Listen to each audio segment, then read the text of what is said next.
நாங்க நாகேஷ் ரவி இருந்தாதான் கலாட்டா. அப்படியா? ஆமா, ஷார்ட்ல இருந்தானா ஒரு நேரத்துல லேஸ்ல வந்துட மாட்டாங்களே.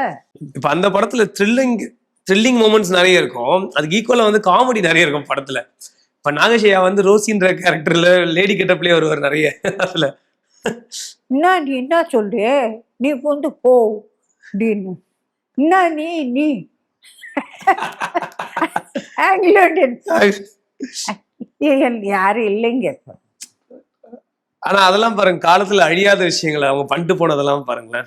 எப்படி இருக்கு. அவனோட சரித்திரத்துல நான் பாடிட்ட வணக்கம் பல முறை சொன்னேன் சபையினர் முன்னே தமிழ் மக்கள் கண்ணே.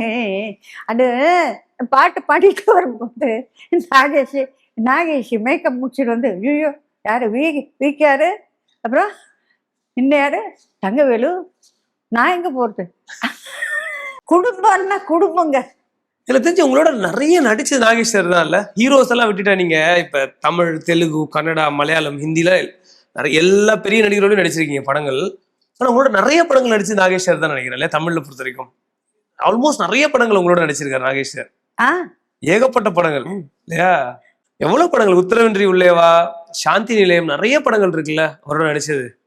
ஏகப்பட்ட படங்கள் இருக்கு. சாந்தினியே சொல்ல வேண்டாம், த்ரூ அவுட் ஒரு சீன்ல பாக்கி. ஆமா, எல்லாத்துலயுமே இருப்பாரு.